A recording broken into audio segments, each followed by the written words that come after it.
Class 10 West Bengal board. আমরা এর আগের ভিডিওতে যে ভিডিওগুলো পোস্ট করেছি তাতে বৃত্তের স্পর্শক সংক্রান্ত উপপাদ্য নিয়ে আমরা আলোচনা করেছি। আজকে বৃত্তের স্পর্শক অঙ্কন করব। কোষে দেখি 17, কোষে থেকে 17 এর ম্যাথগুলো আলোচনা করব। আর এখানে মেইনলি হচ্ছে বৃত্তের স্পর্শক অঙ্কন। আমরা দুটো স্পর্শক অঙ্কন করতে যদি শিখে যাই, একটা হচ্ছে বৃত্তের উপর কোনো বিন্দুতে স্পর্শক অঙ্কন, আর হচ্ছে বাইরের কোনো বিন্দু থেকে বৃত্তের উপর স্পর্শক অঙ্কন।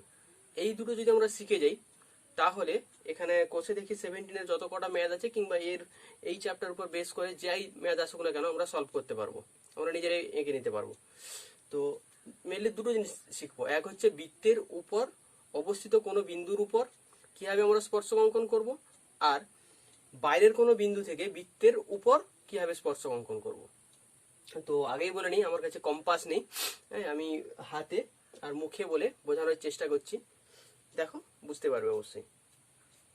আচ্ছা, ফার্স্ট আমি জেনারেলি এই বৃত্তের উপর কোনো বিন্দুতে স্পর্শক কিভাবে আঁকা যায় সেটা আগে এক্সপ্লেন করছি, তারপর নেক্সট করছি, তারপর কোশ্চেন ধরে আলোচনা করে দিচ্ছি কোনটা কিভাবে হবে, মানে কোশ্চেন থেকে 17 তো ফার্স্ট আসছি বৃত্তের উপর অবস্থিত কোনো বিন্দুতে স্পর্শক অঙ্কন। তো স্পর্শক মানে জানো তোমরা, স্পর্শক হচ্ছে কি না, বৃত্তের উপরে কোনো বিন্দুতে আমি এমন একটা লাইন ড্র করছি যেটা জাস্ট এই বিন্দুতেই টাচ করছে, স্পর্শ করছে বৃত্তকে, তখন এটা বৃত্তের স্পর্শক হয়। অনেক ক্রাইটেরিয়া জানো যে কেন্দ্র থেকে এই স্পর্শ বিন্দু যদি জয়েন করি, যে রেখাটা পাচ্ছি, যে ব্যাসার্ধটা পাচ্ছি, ওই ব্যাসার্ধটা স্পর্শকের সঙ্গে লম্ব হয়। এগুলো আমরা উপপাদ্যে আলোচনা করেছি। যাই হোক, এখানে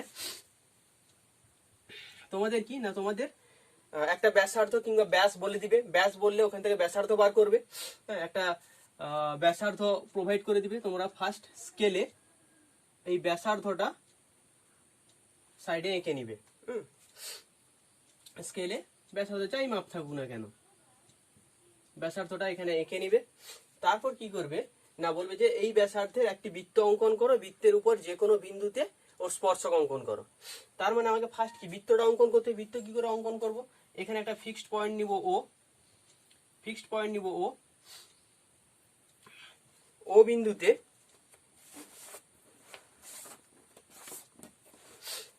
বিন্দুতে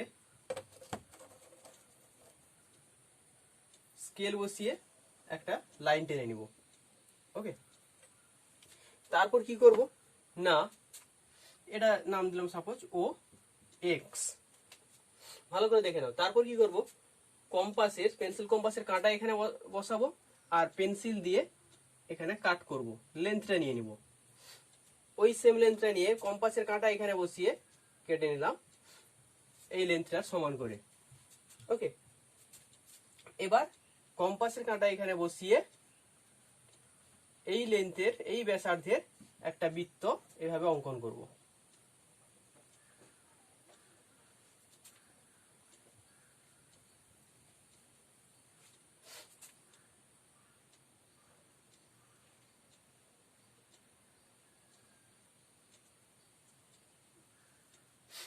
ওকে, একটা বৃত্ত অঙ্কন করে নিব। আগে কিছু না, কি করলাম, কম্পাসের কাঁটা এখানে বসালাম, এই ব্যাসার্ধের যে লেন্থটা, এটা ব্যাসার্ধ যেহেতু, এই লেন্থ নিয়ে এখানে ফিক্সড করে কম্পাসের কাঁটা জাস্ট এক রাউন্ড ঘুরিয়ে দিলে পেয়ে গেলাম বৃত্ত। এবার এই বৃত্তের উপর যে কোনো একটা বিন্দুতে আমি কি করব না, স্পর্শক অঙ্কন করব। সাপোজ আমি এই বিন্দুটাতে স্পর্শক অঙ্কন করছি, পি, এটা পি, যে কোনো একটা বিন্দু। এবার বিভিন্ন কোশ্চেনে বিভিন্ন রকম ক্রাইটেরিয়া বলে দেয় কোন পয়েন্ট থেকে কোন বিন্দুর উপর নিব। তো আমি এখানে ধরছি, জাস্ট মেথডটা শিখে নাও কিভাবে বৃত্তের উপর যে কোনো বিন্দুতে কিভাবে স্পর্শক অঙ্কন করব। যেমন এখানে যে কোনো একটা বিন্দু নিলাম পি, কি করব না, এই পি আর ও জয়েন করব। পি আর ও জয়েন করলাম স্কেল দিয়ে জয়েন করার পর আমরা তো জানি যে বৃত্তের কেন্দ্র ও পার্শ্ববিন্দুগামী ব্যাসার্ধ তার স্পর্শকের উপর কি হয়, লম্ব হয়। তার মানে এই পি বিন্দুতে আমি যে স্পর্শকটা অঙ্কন করতে চাইছি ওই স্পর্শকটা এই ওপির লম্ব হবে। তার মানে বেসিক্যালি আমি পি বিন্দুতে ওপির উপর 90 ডিগ্রি অ্যাঙ্গেল অঙ্কন করব, 90 ডিগ্রি কোণ অঙ্কন করব। তো 90 ডিগ্রি কোণ অঙ্কন করতে আমরা সবাই জানি যা নিয়ম 90 ডিগ্রি, ও পির উপর পি বিন্দুতে 90 ডিগ্রি কোণ অঙ্কন করব। কি করব না এখানে পেন্সিলের কাঁটা বসিয়ে একটা বৃত্তচাপ নিব, তারপর ওই সেম লেন্থের বৃত্তচাপ এখানে কাঁটা বসিয়ে কাট করব, এখানে বসিয়ে কাট করব, আর এখানে একটা নিব, দিয়ে কি আবার এখানে বসিয়ে কম্পাসের কাঁটা এখানে কাট করব। কাট করলে যে কাটিং পয়েন্টটা পাবো ওই কাটিং পয়েন্ট,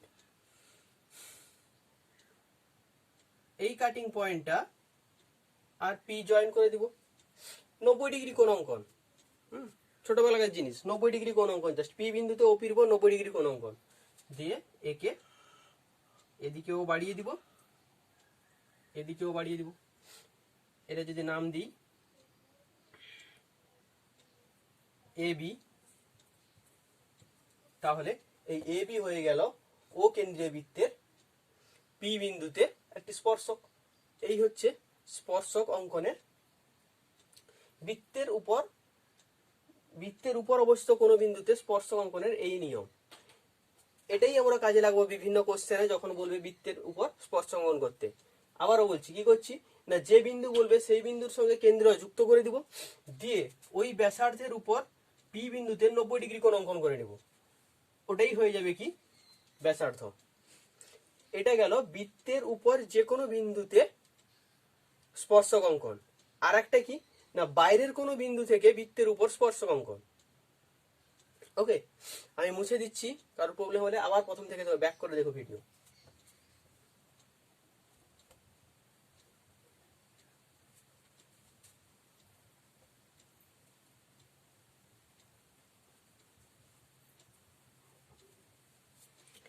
আরেক ধরনের হয়, সেটা কি, সেটা হচ্ছে ওই বলে দিবে যে যেরকম কন্ডিশন দিবে বৃত্ত আঁকতে হবে, ওই বৃত্ত এঁকে নিবে। বৃত্ত এঁকে নেওয়ার পর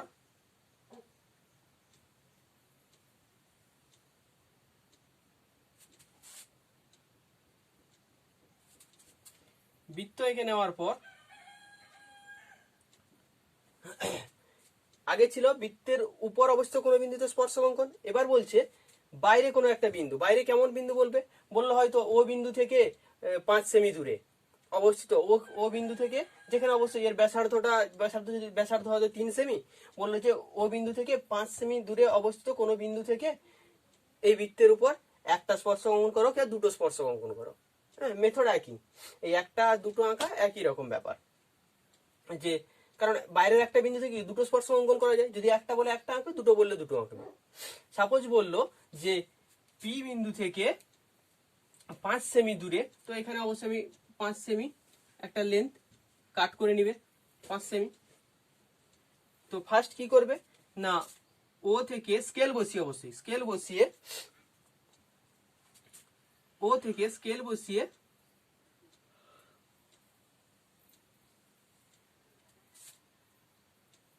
বড় একটা দাগ টেনে নেবে। ওকে, তারপর এখানে পেন্সিলের কাঁটা আর বসিয়ে লেন্থটা নিয়ে নেবে কম্পাসের সাহায্যে। তারপর ও বিন্দুতে কম্পাসের কাঁটা বসিয়ে কাট করে নিলে, এই পয়েন্টটার নাম দিয়ে দাও এ, যেটা হচ্ছে এই লেন্থের সমান। এবার এটা কি করে পেলাম না, এই লেন্থের সমান করে কাট করে নিয়েছি। তার মানে এইখান থেকে এই বৃত্তের উপর দুটো স্পর্শক অঙ্কন করতে হবে। এবার কি করব দেখে নাও, আগে কাট করে নিলাম এই পয়েন্টটা কোত্থেকে পেয়েছি না, এই লেন্থের সমান করে ও বিন্দু থেকে নিয়েছি, কারণ কেন্দ্র থেকে এত 5 সেমি দূরে বলেছে। এবার এই যে ও আর এ পেলে এই সরলরেখাকে লম্ব সমদ্বিখণ্ডিত করো। সরলরেখাটাকে লম্ব সমদ্বিখণ্ডিত করব। লম্ব সমদ্বিখণ্ড একটা সরলরেখাকে লম্ব সমদ্বিখণ্ড করার নিয়ম আমরা জানি। কি করি না, এই পয়েন্টে বসিয়ে অর্ধেকের বেশি একটা বৃত্তচাপ এদিকে নিই, সেম লেন্থের এদিকে বসিয়ে এদিকে কাট করি আর এদিকে কাট করি, দিয়ে কি না এই দুটো জয়েন করে দিই, লম্ব সমদ্বিখণ্ডক এই সরলরেখার। এটাও আগে শিখে এসছো লম্ব সমদ্বিখণ্ড করতে এখানে একটা পয়েন্ট পেলাম, এই নামটা দিলাম, এর নাম দিচ্ছি বি। এটা কি না এই এ ওর মধ্যবিন্দু। ওকে, এ ওর মধ্যবিন্দু। এবার কি হচ্ছে দেখো, এই বি কে কেন্দ্র করে ওবি ব্যাসার্ধের কিংবা এবি ব্যাসার্ধের লেন্থ সমান তো AB equal to OB, B কে কেন্দ্র করে এবি কিংবা ওবি ব্যাসার্ধের একটা বৃত্ত অঙ্কন করব, যার কেন্দ্র হবে বি, ব্যাসার্ধ হবে ওবি কিংবা এবি। আবার বলছি, এই বি কে কেন্দ্র করে ওবি কিংবা এবি ব্যাসার্ধে একটা বৃত্ত অঙ্কন করব। বি পয়েন্ট কি করে পেয়েছি না, এ ওকে লম্ব সমদ্বিখণ্ডক করে। তার মানে এই বি পয়েন্টে কম্পাসের কাঁটা বসিয়ে এই লেন্থের ইকুয়াল করে একটা বৃত্ত অঙ্কন করছি বি কে কেন্দ্র করে। ওকে, অঙ্কন করলাম। এবার এই যে বৃত্তটা ও কেন্দ্রীয় বৃত্তকে পি আর কিউ বিন্দুতে কাট করেছে। যদি তোমাকে বলে যে এই বাইরের বিন্দু থেকে এর উপর একটা স্পর্শক অঙ্কন করতে, তাহলে এ পি যুক্ত করবে কিংবা এ ও যুক্ত করবে, যে কোনো একটা, যদি একটা স্পর্শক বলে। আর যদি বলে যে বাইরের বিন্দুতে এই বাইরের বিন্দুটা থেকে বৃত্তের উপর দুটো স্পর্শক অঙ্কন করতে, তখন কি করবে না, দুটোই যোগ করতে হবে। এই এ পি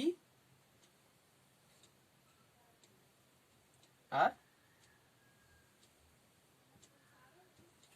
স্কেল দিয়ে যুক্ত করে দিবে। এই দুটোই, এই এপি আর এ কিউ দুটোই হচ্ছে এই ও কেন্দ্রীয় বৃত্তের স্পর্শক বাইরের ও বিন্দু থেকে। এবার এখানে মাঝে মধ্যে বলে স্পর্শকের লেন্থ বার করতে, স্কেল বসিয়ে লেন্থটা মেপে নিবে।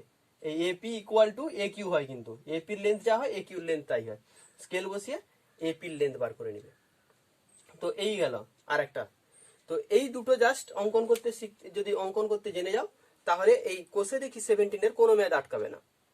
জাস্ট এই দুটোই ঘুরিয়ে ফিরিয়ে ইউজ হবে। ফার্স্টে একটা হচ্ছে কি না, বৃত্তের উপর অবস্থিত কোনো বিন্দুতে স্পর্শক অঙ্কন। সেটা কি করছিলাম না, ব্যাসার্ধের সঙ্গে কেন্দ্রের সঙ্গে ওই বিন্দুটা যুক্ত করে দিয়েছিলাম, দিয়ে ওইখানে একটা 90 ডিগ্রি কোণ অঙ্কন করছিলাম। আর এটা হচ্ছে কি না, বৃত্তের বাইরে কোনো একটা বিন্দু থেকে স্পর্শক অঙ্কন বৃত্তের উপর। কি করছি না, বাইরের বিন্দু আর কেন্দ্রকে যুক্ত করে ওকে সমদ্বিখণ্ডিত করে তার মিডিল পয়েন্টটা বার করছি। ওই মিডিল পয়েন্টে কাঁটা বসিয়ে এই সমদ্বিখণ্ডকের যে এক একটা পার্টের যে লেন্থ তার সঙ্গে সমান করে একটা বৃত্ত অঙ্কন করছি। ওই বৃত্তটা এই আগের বৃত্তকে যে দুটো পয়েন্টে কাট করছে, ওই পয়েন্টগুলোর সঙ্গে এই এ পয়েন্টের মানে বাইরের পয়েন্টটার সংযোজক সরল রেখাগুলি হচ্ছে এই ও কেন্দ্রীয় বৃত্তের মানে আগের বৃত্তের যেটা বলেছিল তার স্পর্শক। ওকে, এই হচ্ছে দুটো মেথড। এই দুটো মেথড জানলে তোমাদের এখানে কোর্সে দেখি 17-এর কোনো ম্যাথই আটকাবে না। তো এবার কোশ্চেন আসছি। হ্যাঁ, কোশ্চেন দেখি তোমাদের এক্সারসাইজের ম্যাথে আসছি।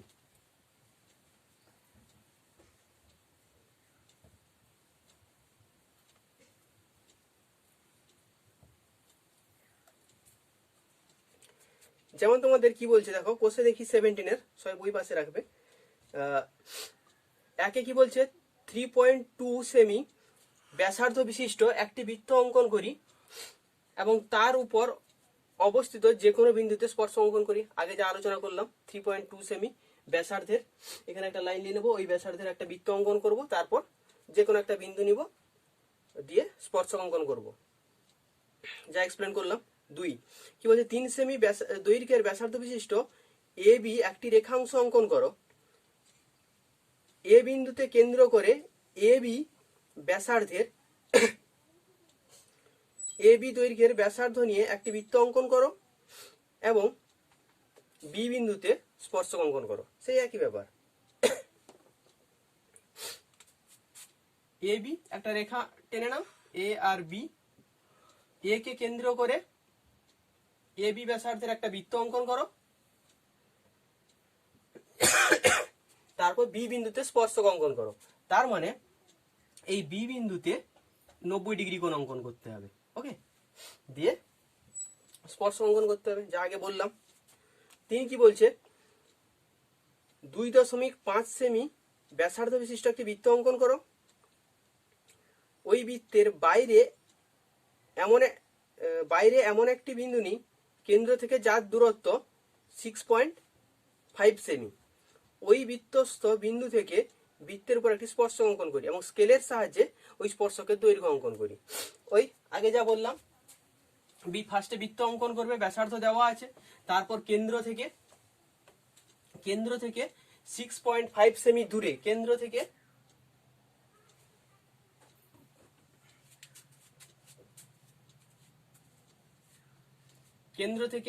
6.5 সেমি দূরে, এটা ধরো 6.5 সেমি, 5 সেমি দূরে এই বিন্দু থেকে এর উপর একটা স্পর্শক অঙ্কন করার, স্পর্শকের লেন্থ। ওই কি করবে না, একে লম্ব সমদ্বিখণ্ডিত করবে, লম্ব সমদ্বিখণ্ডন করে যে পয়েন্টটা পাবে, একে এই পয়েন্টকে কেন্দ্র করে এই ব্যাসার্ধের একটা বৃত্ত অঙ্কন করবে। বৃত্তটা যে এই পয়েন্টে কাট করলো, এই পয়েন্টটার সঙ্গে এটা জয়েন করে দিবে, এটা যদি পি হয়, এই এপি হয়ে গেল এর স্পর্শক। আর স্কেলের সাহায্যে এই পি বিন্দু থেকে এর শুধু লেন্থটা বার করবে, এটাই হবে তার স্পর্শক লেন্থ। হ্যাঁ, লেন্থ বলতে এটাই, এই পি বিন্দু থেকে এ। তারপর আসছি 2.8 সেমি দৈর্ঘ্যের ব্যাসার্ধ বিশিষ্ট একটি বৃত্ত অঙ্কন করো। বৃত্তের কেন্দ্র থেকে 7.5 সেমি দূরে একটি বিন্দু নেই, ওই বিন্দু থেকে বৃত্তের উপর দুটো স্পর্শক অঙ্কন করি, সেম একই রকম, জাস্ট লেন্থটা চেঞ্জ হয়েছে। 5 কি বলছে, ও কেন্দ্রীয় একটি বৃত্তের পি কিউ একটি জ্যা, এই পি কিউ বিন্দুতে বৃত্তের স্পর্শ অঙ্কন করো। মানে ওই আগেরটা যেটা হচ্ছে কি না, বৃত্তের উপর অবস্থিত কোনো বিন্দুতে স্পর্শক অঙ্কন, সেই পদ্ধতি কাজে লাগাতে হবে।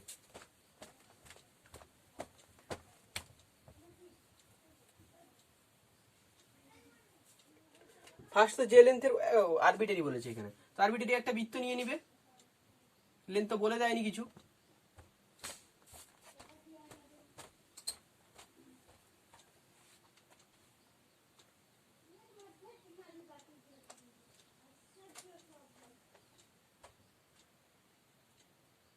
ওকে, সবাই যেটা ও কেন্দ্রীয়, এর পি কিউ একটা জ্যা নিবে। এবার বলেছে পি বিন্দুতে আর কিউ বিন্দুতে স্পর্শ অঙ্কন করতে, ওই সেম নিয়ম, ও পি ফার্স্টের নিয়মটাই, বৃত্তের উপর যে কোনো বিন্দুতে স্পর্শ অঙ্কনের যে নিয়ম। পি বিন্দু ওপি জয়েন করবে, ওপি জয়েন করে এই ওপির উপর পি বিন্দুতে এখানে 90 ডিগ্রি কোণ অঙ্কন করবে। এটা একটা হয়ে যাবে। একই রকম ভাবে ও কিউ যুক্ত করে দাও, দিয়ে ও কিউর উপর কিউ বিন্দুতে 90 ডিগ্রি কোণ অঙ্কন করবে। ওকে, ও কিউর উপর কিউ বিন্দুতে 90 ডিগ্রি অঙ্কন করবে, বাস পেয়ে যাবে। আর 90 ডিগ্রি কোণ অঙ্কন করতে জানো তোমরা। এবার আসছে 6, কি বলছে না, 8 সেমি দৈর্ঘ্য বিশিষ্ট একটি সরল রেখা অংশ, 8 সেমি দৈর্ঘ্যের একটা সরল রেখা অংশ রয়েছে এক্স ওয়াই অঙ্কন করে, এক্স ওয়াই কে ব্যাস করে একটি বৃত্ত অঙ্কন করো এবং এক্স আর ওয়াই বিন্দুতে স্পর্শক অঙ্কন করো এবং স্পর্শক দুটোর মধ্যে সম্পর্ক। এখানেও সেই একই রকম, নতুন কিচ্ছু নেই। ওই যে ফার্স্ট দুটো মেথড বললাম, ওই দুটো মেথড কোনো না কোনো একটা কাজে লাগবে।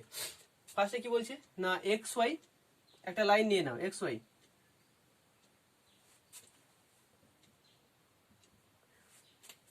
কে ব্যাস করে, তার মানে একে হাফ করতে হবে, লম্ব সমদ্বিখণ্ড করতে হবে, ব্যাসার্ধ আসতে হবে। তো লম্ব সমদ্বি, এর রেখাটা লম্ব সমদ্বিখণ্ড অঙ্কন করবে। সাপোজ এই পয়েন্টটা পেলাম, এবার একে কেন্দ্র করে একটা বৃত্ত অঙ্কন করবো, তার ব্যাসার্ধটা এই লেন্থটা নিব, একে কেন্দ্র করে এই ব্যাসার্ধের একটা বৃত্ত অঙ্কন করলাম। এবার কি বলছে, এক্স বিন্দু আর ওয়াই বিন্দুতে দুটো স্পর্শ অঙ্কন করো।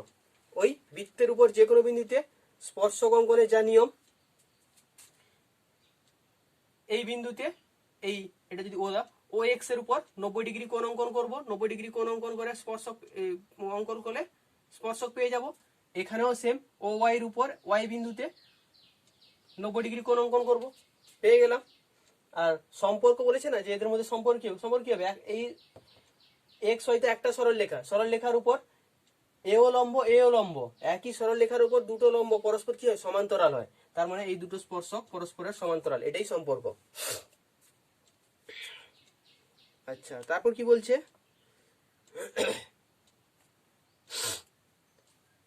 এবার হচ্ছে 7 কি বলছে দেখো, কি বলছে না, যে কোনো একটি বৃত্ত অঙ্কন করে তার দুটি ব্যাস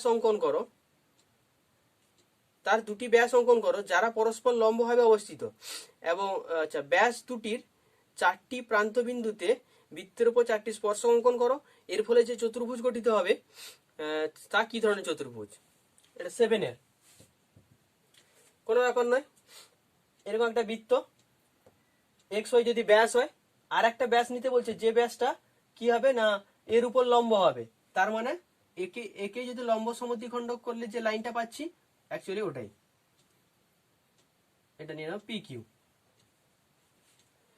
একই রকম ভাবে এক্স আর ওয়াই পয়েন্টে যেমন স্পর্শক অঙ্কন করেছি, একই রকম ভাবে এখানে পি আর কিউ পয়েন্টেও স্পর্শক অঙ্কন করব। ওই নিয়ম, বৃত্তের উপর যে কোনো একটা বিন্দুতে স্পর্শক অঙ্কনে যা নিয়ম তাই কাজে লাগবে। একটা স্পর্শক অঙ্কন করব, তো এই 4টে স্পর্শক অঙ্কন হয়ে গেল। এবার বলেছে এই 4টে স্পর্শকের এই চতুর্ভুজটা যে গঠিত হয়েছে নাম দিয়ে দাও এ বি, এ কাট করেছে সি ডি। এই এ বি সি ডি চতুর্ভুজটা কি চতুর্ভুজ হবে? আচ্ছা, এটার লেন্থ ইকুয়াল টু এর লেন্থ হবে, ইকুয়াল টু এই লেন্থটা হবে, আর এগুলো সব কিন্তু 90 ডিগ্রি হবে। তার কারণ এটা লম্ব, এটা লম্ব, এটা লম্ব, তাই এটাও লম্ব। 4টের লেন্থও সেম হবে, আর প্রতিটা এই যে এই অ্যাঙ্গেলগুলো 90 ডিগ্রি করে হবে। তার মানে কি এটা বর্গক্ষেত্র, অ্যাকচুয়ালি এটা বর্গক্ষেত্র হবে। তারপর দেখো 8 এর ম্যাথ কি বলছে? 5 সেমি দৈর্ঘ্যের বাহু বিশিষ্ট একটি সমবাহু ত্রিভুজ এবিসি অঙ্কন করো, এবং এবিসি ত্রিভুজের পরিবৃত্ত অঙ্কন করি, ওই পরিবৃত্তের এ বি সি বিন্দুতে স্পর্শক অঙ্কন করি। তার মানে এখানে অ্যাকচুয়ালি স্পর্শকের সঙ্গে সঙ্গে আরো কিছু জিনিস আঁকতে হবে তোমাকে নিজে থেকে, যেটা হচ্ছে সমবাহু ত্রিভুজ অঙ্কন করা শিখতে হবে তোমাকে। এগুলো সব জেনে এসছো কিন্তু, সমবাহু ত্রিভুজ অঙ্কন আর পরিবৃত্ত অঙ্কন। পরিবৃত্ত অঙ্কন তোমাদের তো রয়েছে, আগে হয়েছে, তো পরিবৃত্ত অঙ্কন করতে হবে আর সমবাহু ত্রিভুজ অঙ্কন করতে হবে। এগুলো আগে হয়ে গেছে তোমাদের অলরেডি, এই চ্যাপ্টার আগে রয়েছে পরিবৃত্ত অঙ্কন, অন্তবৃত্ত অঙ্কন। তো এখানে সেই আগের ওই কনসেপ্ট থেকে তোমাকে সমবাহু ত্রিভুজ অঙ্কন করে, লেন্থ বলেছে, হ্যাঁ লেন্থ দিয়েছে 5 সেমি, 5 সেমি বাহু বিশিষ্ট একটা সমবাহু ত্রিভুজ অঙ্কন করতে হবে। তো আগে হয়ে গেছে, তবুও এবার বলে দিচ্ছি কিভাবে ত্রিভুজটা অঙ্কন করবে। সমবাহু ত্রিভুজ, তার প্রতিটা কোণের মান কত? প্রতিটা কোণের মান 60 ডিগ্রি, আর প্রতিটা বাহুর মান তো দিয়ে দিয়ে সমান হয়, 5 সেমি বলে দিয়েছে। কি করবে না, একটা বড় লাইন নিয়ে নিবে, এখানে এটা কাট করে 5 সেমি কেটে নিবে। ওই সেম যে লেন্থটা নিলে কম্পাসের সাহায্যে, এখানে কাটা বসিয়ে এদিকে একটা বৃত্তচাপ নিবে, ওই সেম এখানে কাটা বসিয়ে এই বৃত্তচাপে কাট করাবে, এটাকে জয়েন করে দিবে, এটাই হয়ে যাবে সমবাহু ত্রিভুজ।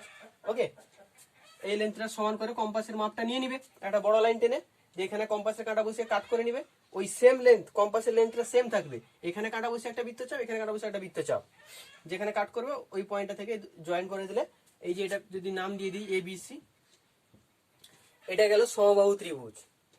ওকে, এবার এই সমবাহু ত্রিভুজের পরিবৃত্ত অঙ্কন করতে হবে। আচ্ছা, পরিবৃত্ত অঙ্কন করতে কি করে পাই? পরিবৃত্ত কাকে বলে না, বাহুগুলোর লম্ব সমদ্বিখণ্ডক যে বিন্দুতে কাট করে ওটাকে বলা হয় পরিকেন্দ্র। তার মানে যে কোনো দুটো বাহুর উপর লম্ব সমদ্বিখণ্ডক, এই বাহুটার উপর লম্ব, এই বাহুটাকে লম্ব সমদ্বিখণ্ডক, বুঝতে পারছো? এর উপর লম্ব সমদ্বিখণ্ডক যা হয়, হাফের বেশি নিয়ে বৃত্তচাপ, এদিকে বৃত্তচাপ, ওই সেম লেন্থের নিয়ে দুটোকে কাট করে এরকম একটা লম্ব সমদ্বিখণ্ডক পাবো। একই রকম ভাবে এই বাহু না, এই বাহু কোনো একটা বাহু নাও, তার উপরও লম্ব সমদ্বিখণ্ডক অঙ্কন করো। লম্ব সমদ্বিখণ্ডক অঙ্কন করলাম, এবার এই লম্ব সমদ্বিখণ্ডক দুটো যে বিন্দুতে কাট করলো না, ওটাই হবে বৃত্তের কেন্দ্র, পরিকেন্দ্রকে বলা হয়। ব্যাসার্ধ কি করে পাবে না, ব্যাসার্ধ হচ্ছে ও থেকে এ জয়েন করো, না হয় বি জয়েন করো, সি জয়েন করো, যে কোনো তিনটেরই লেন্থ সেম হয়। এই এ ও বা ও বি বা ও সি ব্যাসার্ধ, পরিবৃত্তের ব্যাসার্ধ। তার মানে ও কে কেন্দ্র করে ও তে কাঁটা বসিয়ে এ ও কিংবা ও বি কিংবা ও সি কোনো একটা লেন্থ, তিনটে লেন্থ তো সেম, নিয়ে ও তে কাঁটা বসিয়ে একটা বৃত্ত অঙ্কন করো।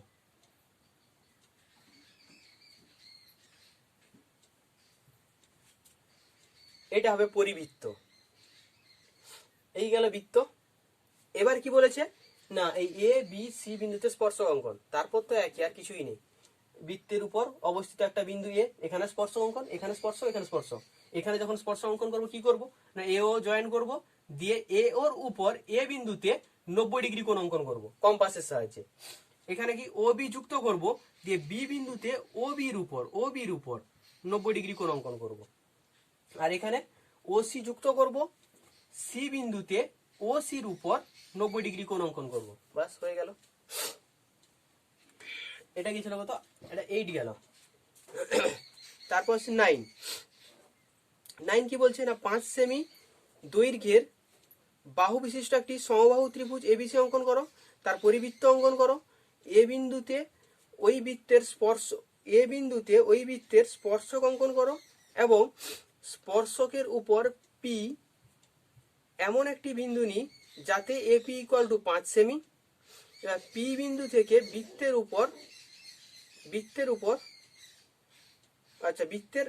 অপর স্পর্শকটি অঙ্কন করি। স্পর্শকটি বৃত্তকে কোন বিন্দুতে স্পর্শক হচ্ছে তা লক্ষ্য করি।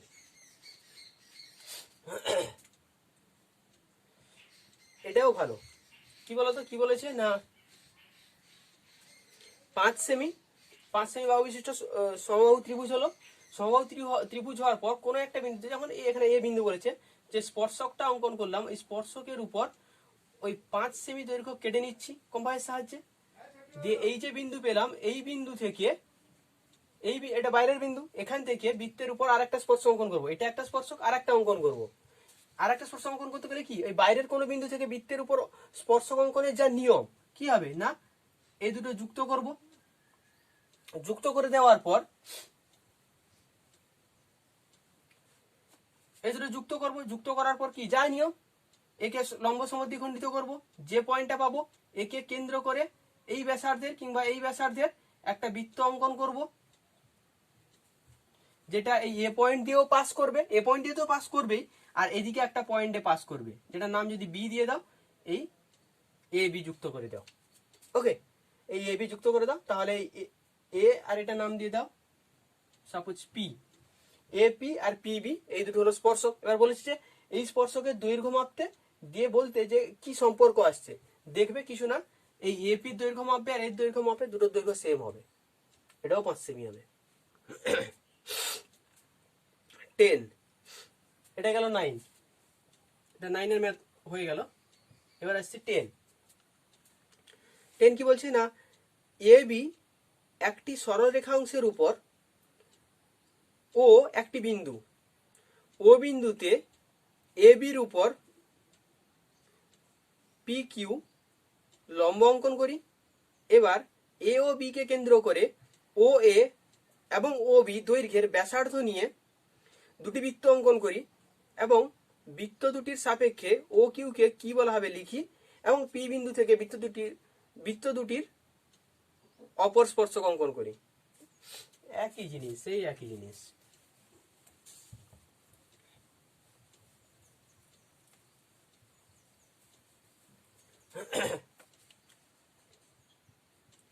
একই জিনিস। কি বলছে দেখো না এ বি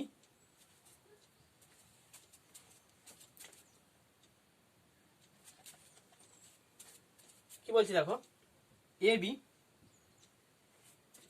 একটি সরল রেখা, তার উপর ও যে কোনো একটা বিন্দু, ও বিন্দুতে লম্ব তো অঙ্কন করতে পারবে। ও বিন্দুতে লম্ব অঙ্কন করতে পারবে, কি করবে না ও বিন্দুতে এই ও বির উপর 90 ডিগ্রি কোণে, কেন লম্ব বলেছে তো, কি করে করবে না ও বিন্দুতে ও বি সরলরেখার উপর 90 ডিগ্রি কোণ, এখানে কম্পাসে কাঁটা বসে ও বিন্দুতে বৃত্তচাপ এখানে নিবে, এখানে এখানে যা নিয়ম হয় দিয়ে 90 ডিগ্রি কোণটা অঙ্কন করে নিবে। 90 ডিগ্রি কোণ অঙ্কন করতে তো জানো, এটা ছোটবেলাকার জিনিস।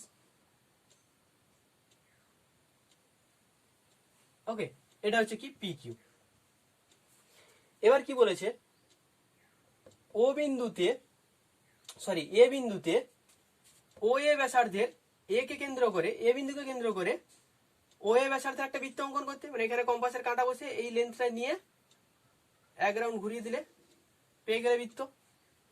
একই রকম ভাবে বলেছে বি কে কেন্দ্র করে ও বি ব্যাসার্ধে একটা বৃত্ত অঙ্কন করতে, সেই এখানে বি তে কম্পাসের কাঁটা বসিয়ে এই লেন্থটা নিয়ে এদিকে একটা বৃত্ত অঙ্কন হয়ে যাবে। ওকে, এবার বলেছে পি কিউ এই দুটো বৃত্তের কি কি হবে, কিছুই না, স্পর্শক হবে, তাই না? এটা ব্যাসার্ধ লম্ব পি কিউ, তার মানে কি এটা ব্যাসার্ধ পি কিউ, এই দুটো বৃত্তের ব্যাসার্ধ হবে। আর কি বলেছে না, পি বিন্দু থেকে পি কিউ স্পর্শক হবে, সরি ভুল বললাম, বোধহয় ব্যাসার্ধ বলে ফেললাম না। পি কিউ কি হবে, এই দুটো বৃত্তের স্পর্শক হবে, এই দুটো বৃত্তের স্পর্শক হবে। আর কি বলেছে, পি বিন্দু থেকে এই দুটো বৃত্তের উপর আর একটা করে যে স্পর্শক হবে, কারণ বাইরের যে কোনো বিন্দু থেকে বৃত্তের উপর দুটো স্পর্শক অঙ্কন করা যায়, তো একটা হয়ে গেছে, আর একটা করে যে স্পর্শক আছে ওগুলো অঙ্কন করতে হবে। তার মানে কি করব, এই বৃত্তের উপর পি বিন্দু থেকে আরেকটা স্পর্শক অঙ্কন করতে হলে কি করব, এপি যুক্ত করব। তারপর যা নিয়ম, এপি কে লম্ব সমদ্বিখণ্ডিত করব, একে কেন্দ্র করে এই ব্যাসার্ধের একটা বৃত্ত অঙ্কন করব।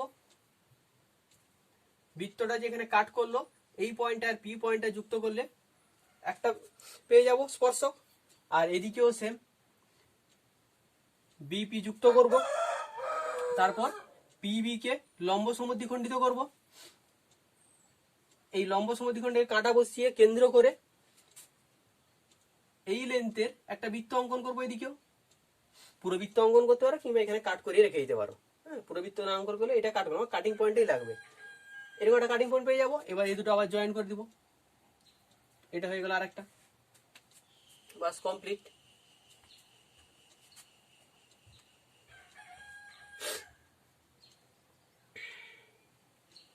আচ্ছা, এটা 10 বললাম না, আর একটা ম্যাথ রয়েছে 11।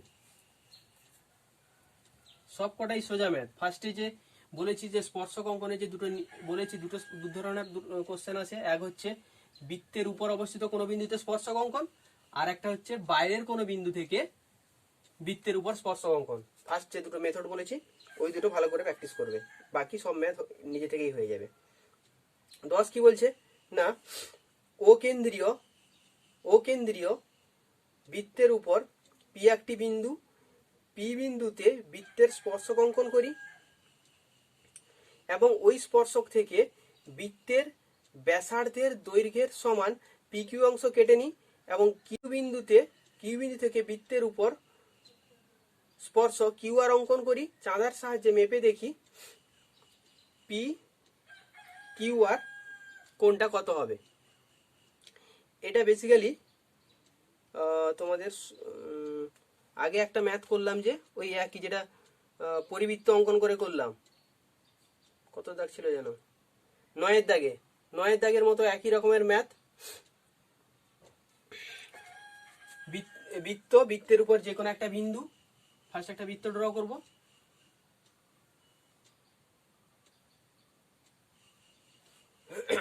ও কেন্দ্রীয় বৃত্তের উপর যে কোনো একটা বিন্দু পি। এবার পি বিন্দুতে স্পর্শক অঙ্কন করব, তো বৃত্তের উপর অঙ্কিত স্পর্শক কি, ও পি যুক্ত করব, এর উপর এই পি বিন্দুতে 90 ডিগ্রি কোণ অঙ্কন করব, পেয়ে গেলাম স্পর্শক। এবার ব্যাসার্ধের সমান দৈর্ঘ্য নিয়ে পি বিন্দুতে কাটা বসিয়ে কাট করে নিব, এটার নাম দিয়ে দিব কিউ। এটা এই ব্যাসার্ধের সমান লেন্থ কাট করলাম। এবার কিউ বিন্দু থেকে আর একটা স্পর্শক অঙ্কন করতে এই বৃত্তের উপর, তার জন্য কি করব, এই দুটো জয়েন করব, জয়েন করে একে লম্ব সমদ্বিখণ্ডিত করব, মিডিল পয়েন্ট পাবো। এই ব্যাসার্ধের এখানে কাটা বসিয়ে একটা বৃত্ত অঙ্কন করব, যে এরকম জায়গায় কাট করবে, আর এইদিকে কাট করবে, একটু কম্পাস সাহায্য করবে তোমরা সবাই, কাট করবে। এই কাটিং পয়েন্টটা থেকে এটা জয়েন করে দিব, দিলে এটা সাপোজ দিলাম এ, কিউ এ, আর একটা ব্যাসার্ধ হয়ে গেল। এবার কি বলেছে এখানে, চাঁদার সাহায্যে এই কোণটা মেপে দেখতে এর অ্যাঙ্গেল কত হবে। তোমরা চাঁদার সাহায্যে মেপে দেখো, হ্যাঁ, কিন্তু কন্ডিশন ওয়াইজ এটা বলে দিচ্ছে আগে থেকে 90 ডিগ্রি হবে। আমি চাঁদার সাহায্যে দেখো 90 ডিগ্রি হবে, আর 90 ডিগ্রি যদি না হয় ভাবে ভুল করেছো। ওকে, এই গেল কষে দেখি 17। একটু স্পিডে বলেছি, আর কম্পাস নেই, কিন্তু যেভাবে বোঝানো হয়েছে সুন্দরভাবে বোঝা যাবে। কিন্তু ভিডিওটা ভালো করে দেখো, ভালো লাগলে বন্ধুদের মধ্যে শেয়ার করো, লাইক করো, আর সাবস্ক্রাইব করে নিও নেক্সট ভিডিওর নোটিফিকেশন পাওয়ার জন্য। ওকে, থ্যাংক ইউ।